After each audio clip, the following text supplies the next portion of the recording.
Hi, everybody. Thank you for having us.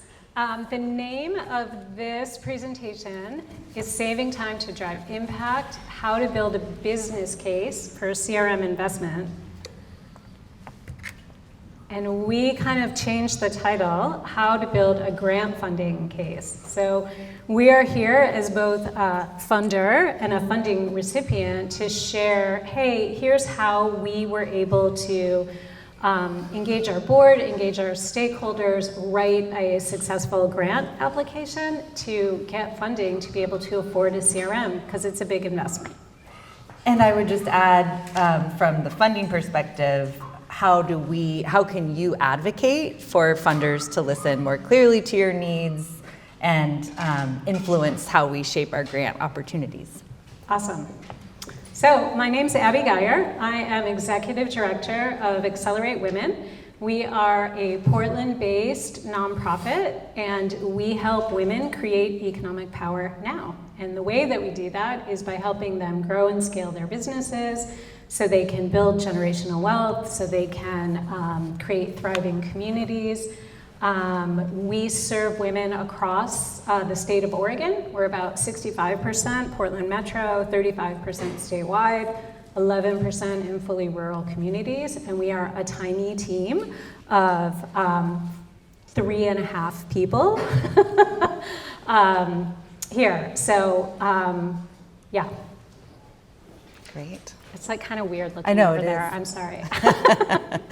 Hi, everyone. I'm Adrienne Chaille. I'm the Economic Development Manager for Washington County in Oregon. We have 13 jurisdictions out in Washington County, and 230,000 people live in unincorporated Washington County. So the Economic Development Program really seeks to, we serve as a convener of all of our local jurisdictions and many of our nonprofit business support organizations and workforce development support organizations, many of which who are culturally specific. And a primary focus of ours has been economic recovery and resiliency post-pandemic. So we've received a lot of federal dollars to do that work, and we're going to talk a little bit about one of those investments. But I do want to just tee up, how I think Abby and I engaged with each other, which I think is a really important story for nonprofits to hear, and a little piece of advice from a local jurisdiction myself is, core to our program is the Washington County Small Business Support Network, which is over 50 different nonprofit organizations, small, large, all of our chambers of commerce, all of our local economic development partners and agencies. And Xcelerate Women, was looking to expand into Washington County and became involved with this collaborative, which we really consider a peer-to-peer collaborative space. We meet quarterly. And so I'm just lifting that up because that's going to be one of my key takeaways from this presentation. And what we heard really loud and clear across the nonprofit business support and workforce support organizations was, and I know you're all familiar with this, I haven't met which nonprofits are in the room, I apologize, I just arrived, but we heard loud and clear that often we don't have an opportunity to pause and reflect and analyze before we go forward. So that was the intention of our capacity building grant program, which Abby will be speaking about. All right, so this is kind of a quick overview of what we're going to go through. I'm going to share a little bit about we just moved over onto CRM this past summer and into September. Our organization was founded in 2017, and we were doing everything on Google Sheets until then, and probably something else before that. Quick, I forgot to ask, how many people in the room are actually already either on HubSpot or Salesforce or any other CRM? Who's already using a CRM? And then who is here because they are CRM curious? Okay, cool, that will help us. So we're gonna kind of talk about what we were doing before, talk about capacity building grants, and then talk about the strategies for how we actually secure the funding to be able to afford to do this. So up until this past fall, we were using the tech stack called free. And that would be a combination of Google Sheets and DonorBox and MailChimp. And I guess our website wasn't free, and you would include that in there. But like, we really had kind of stretched our capacity, I would say, for free. In 2017, when we were founded, Xcelerate served about 70 women, and last year we served 821 women. So with that growth, which is super exciting, you have more impact, but you also have more programs, more funding sources, more things that you need to be tracking and managing just from a programmatic reporting standpoint, to say nothing of marketing or fundraising, just on the program side of things. Oh, also we were using Asana free in there.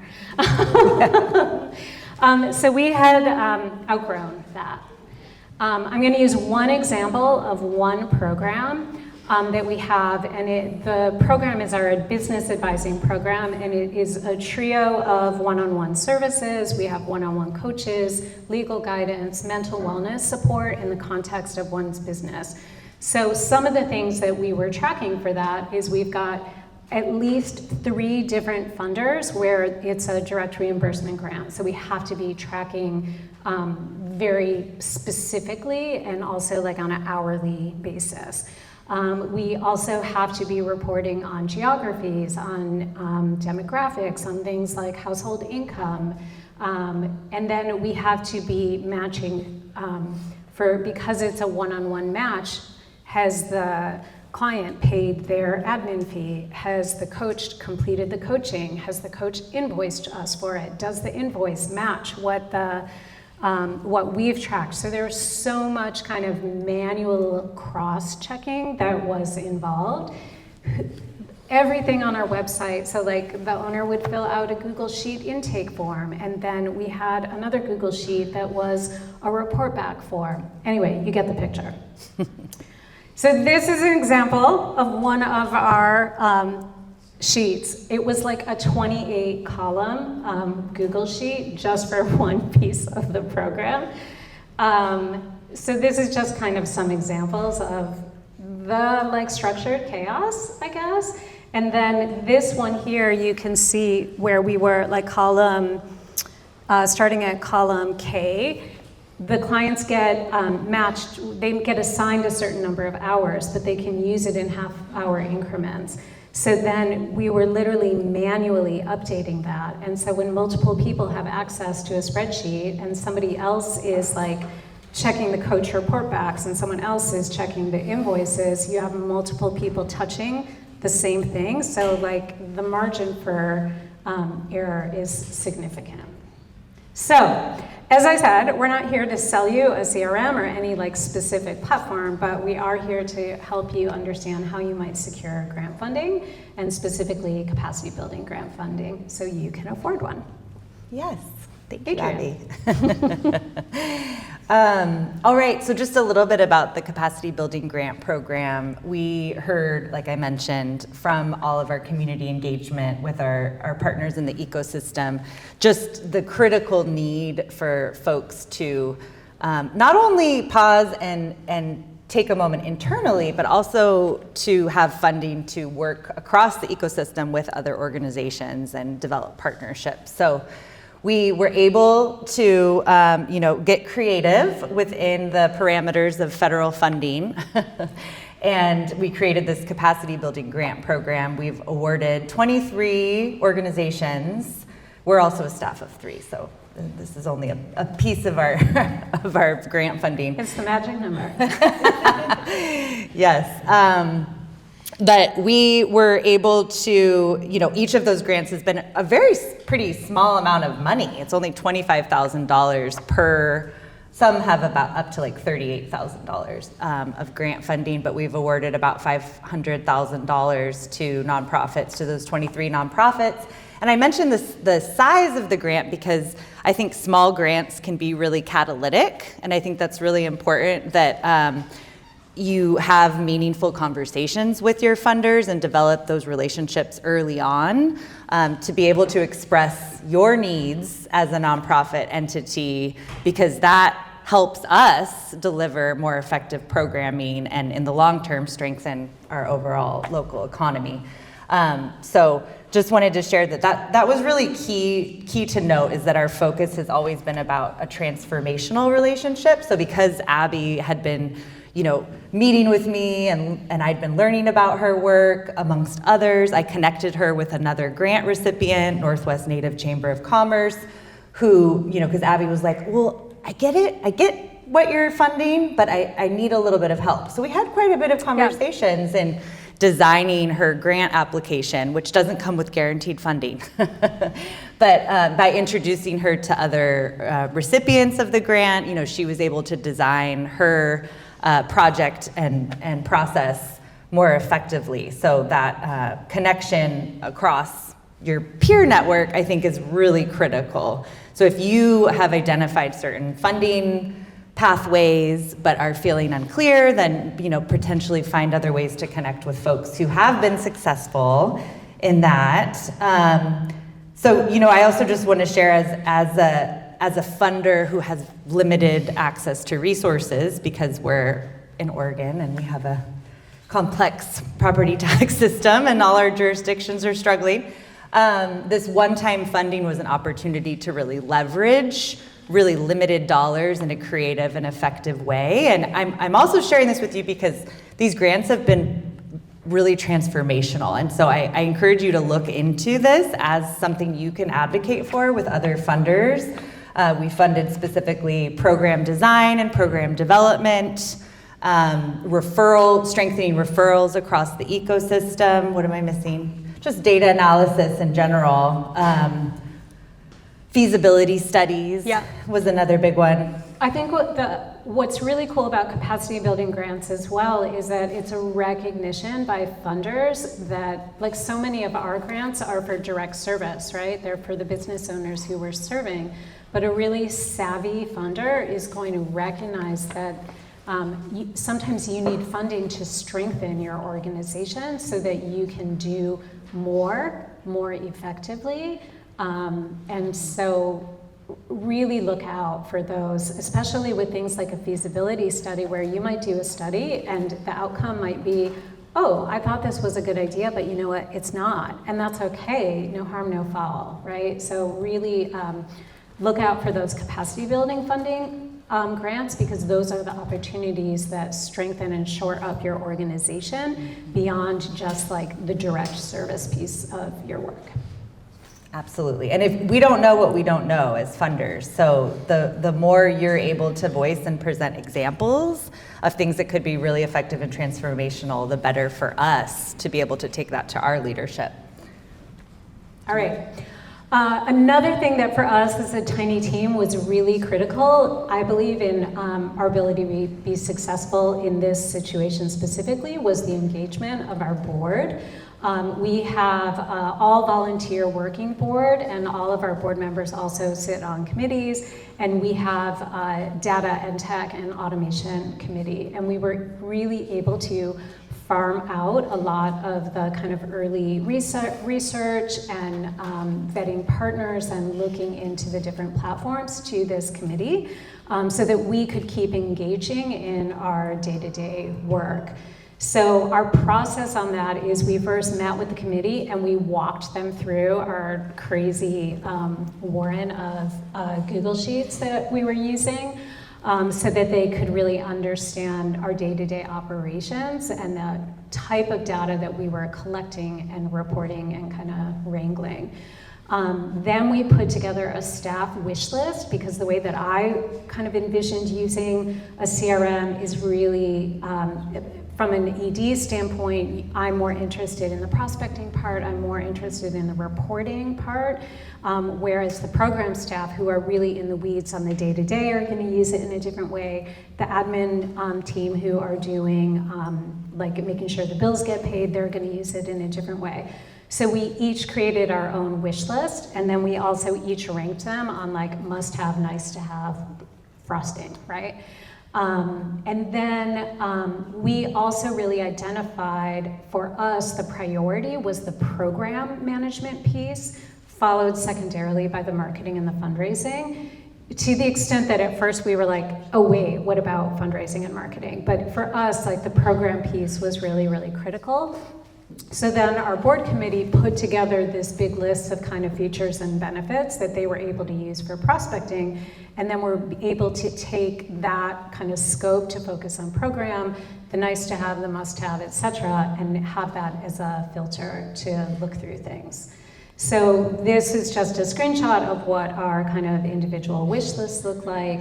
The board committee put together like 160 different features and benefits, and then they looked at 4 different options, kind of also from a price range standpoint, because we weren't sure what kind of funding we were going to be able to secure.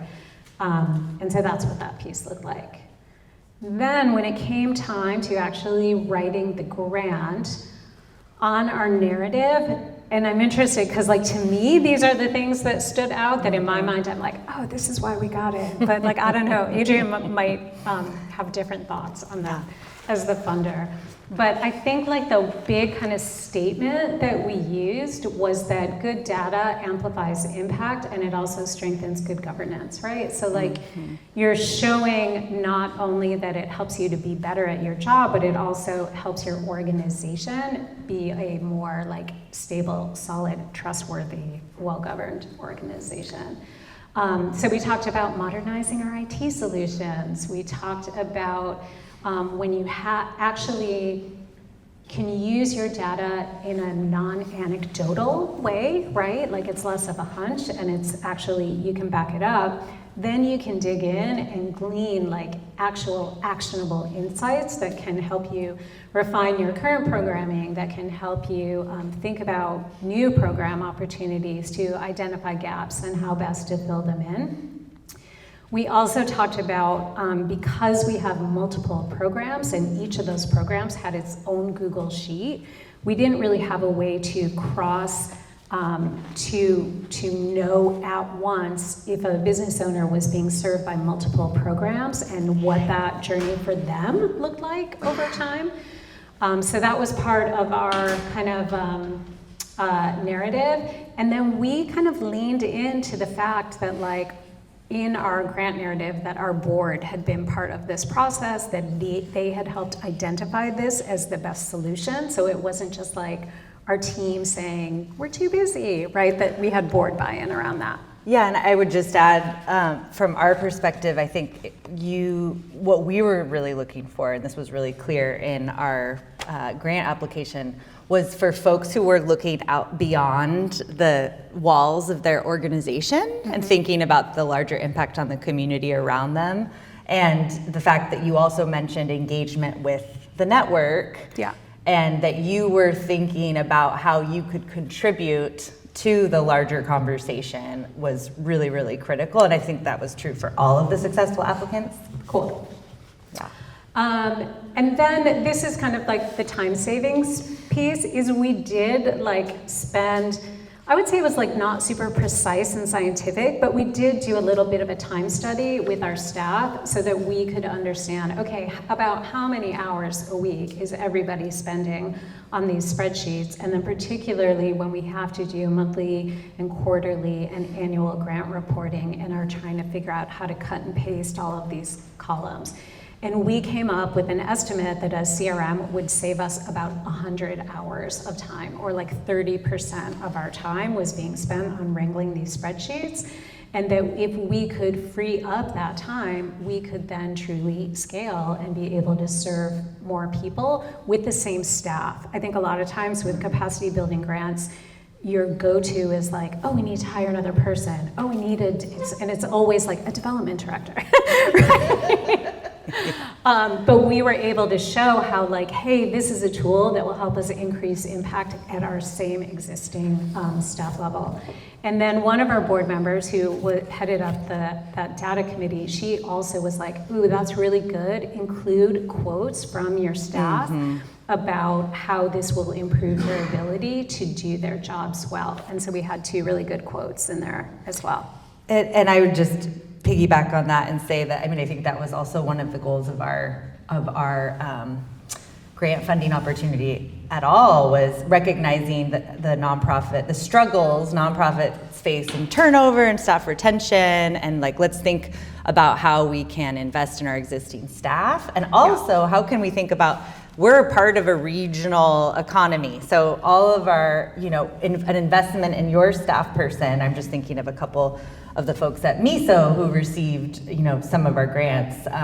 Maybe they left, but they're still in the ecosystem and in a different small business support organization, and that's, I think, something cool that we did as an agency. Yeah. Okay, so then this was kind of our project design and timeline. It was a 12-month project. We kind of outlined 3 phases, and that 12 months is like literally from the time that we got the go-ahead to do that, and that was sort of all of that prospecting and demoing and looking at the different platforms all the way through the implementation phase. And then this is sort of what we put as the anticipated outcomes and impacts in our grant. So because we were being funded by Washington County, it was really important that we not only say, oh, we've got 100 more hours to serve women entrepreneurs, but that we were specific in that, hey, a portion of that 100 hours, we're going to invest specifically in increasing our outreach and our impact in Washington County by 25 to 30% over 2 years. So being realistic, but also being very specific. Mm-hmm. Which we appreciate. Also increasing the staff satisfaction piece, kind of all of the reporting and actionable insights. And then again, specifically, Washington County Small Business Support Network is very specifically focused on lifting up historically marginalized and underrepresented entrepreneurs. So making sure that we were clear about that values alignment and again, specific goals for Washington County. Yes. Yes. Yeah. So then our selection and implementation, in the end, we did look at 4 platforms. We went with HubSpot.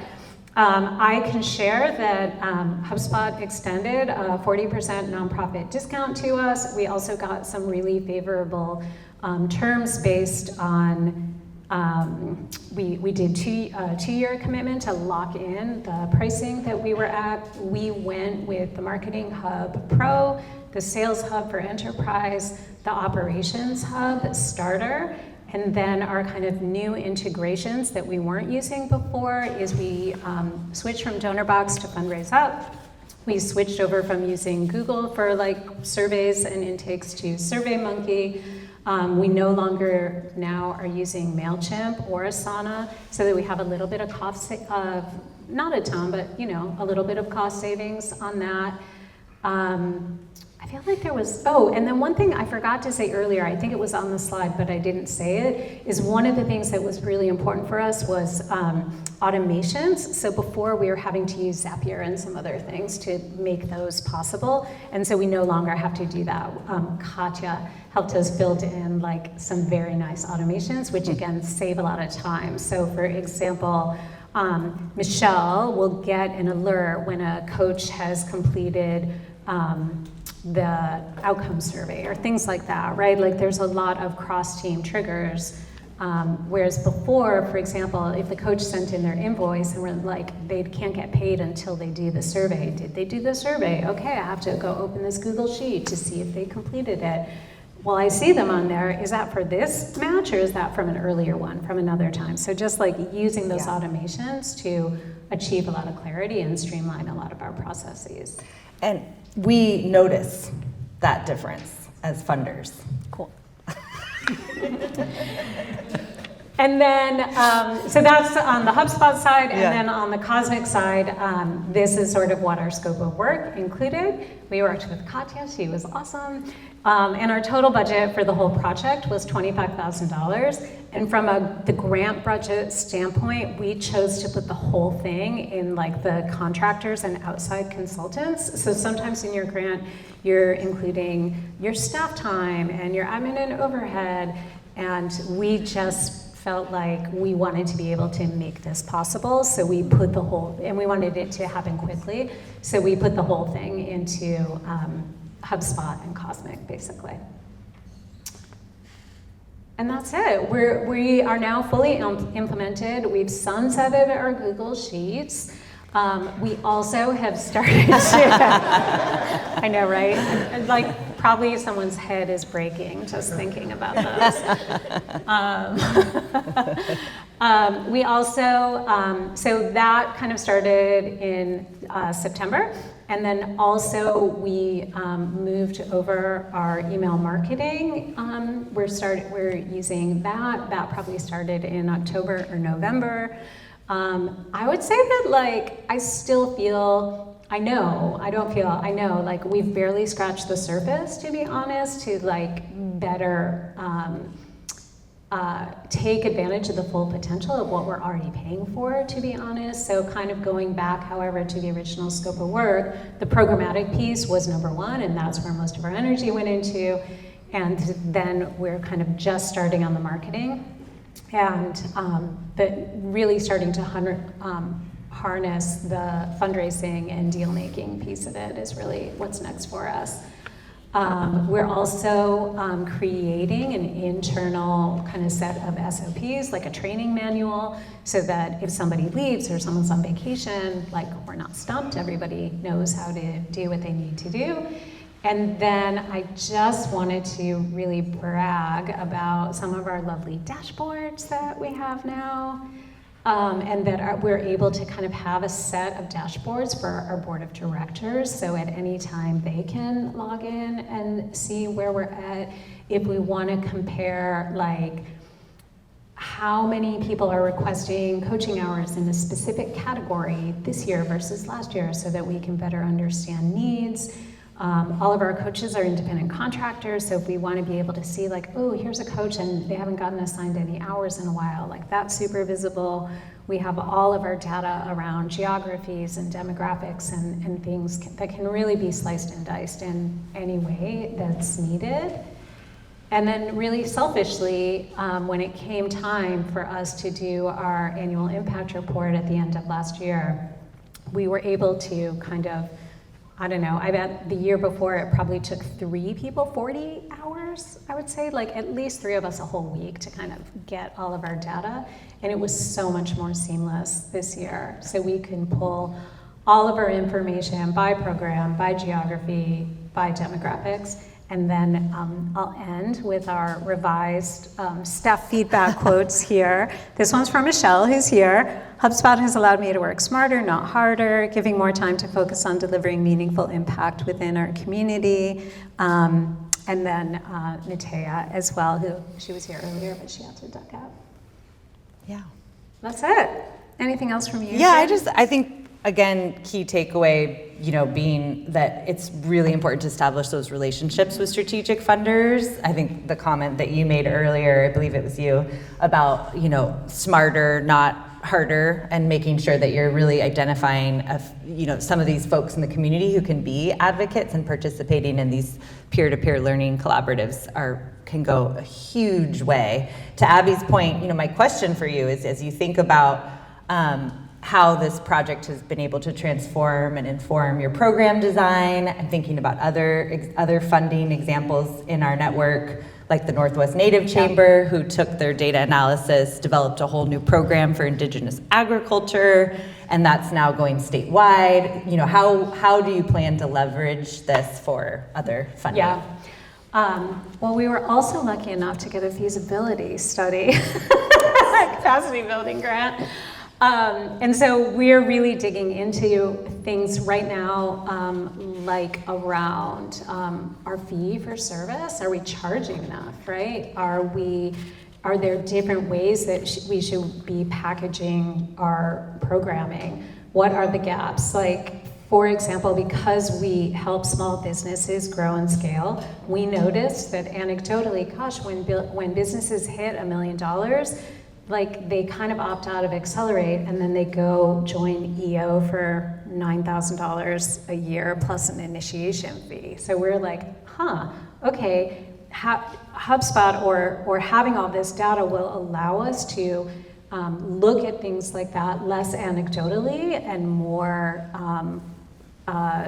longitudinally in a way, and to really understand, okay, where are then the opportunities for new programs to either for new programs or for new fundraising opportunities, so that like maybe they still go and spend $10,000 to join another organization, but they make $1,000 or $2,000 donation to us as part of that. Mm-hmm. Yeah, I really think we've only just started to scratch the surface. We've only been on the platform, if you think about it, for 6 months, 7 months, so yeah.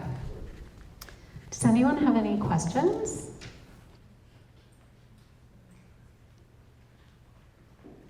Yeah, I mean, I will admit that I'm a super late adapter, and I still secretly had a spreadsheet that I was using. Because I recognize that like it can't be in my head, and it can't be in my head, and it can't be in my notebook. So Michelle actually trained me. I was probably the last one on our team to get trained, but I am now like super disciplined and using the contacts and really like particularly on the corporate side, which is hence my question about subscribing people, like setting up companies and then entering all the information and then connecting my Gmail. And if I haven't connected it, or if I had a meeting or a phone call, logging it and summarizing it and then creating those follow-up tests for myself. So, and it's super easy. And it was more just like carving out the brain space to take literally a half hour to sit with Michelle to kind of, here's how you do it, and then just start doing it.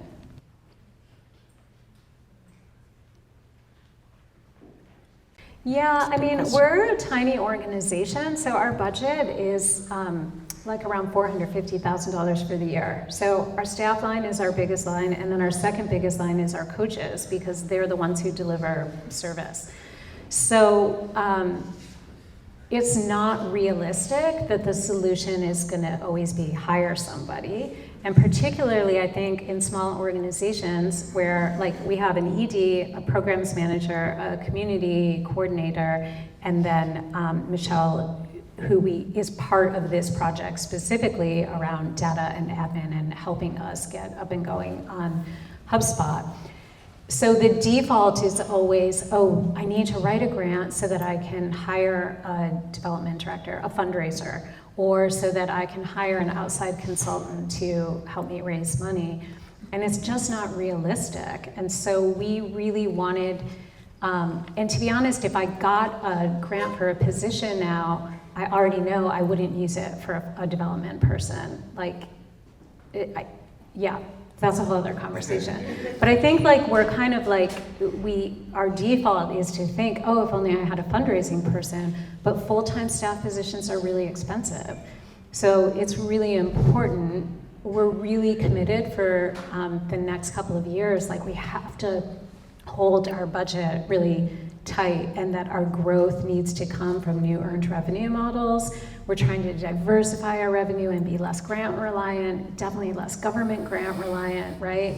So how can we free up time and capacity with our existing team so that we can do more and like be more innovative? To be honest, it's more fun.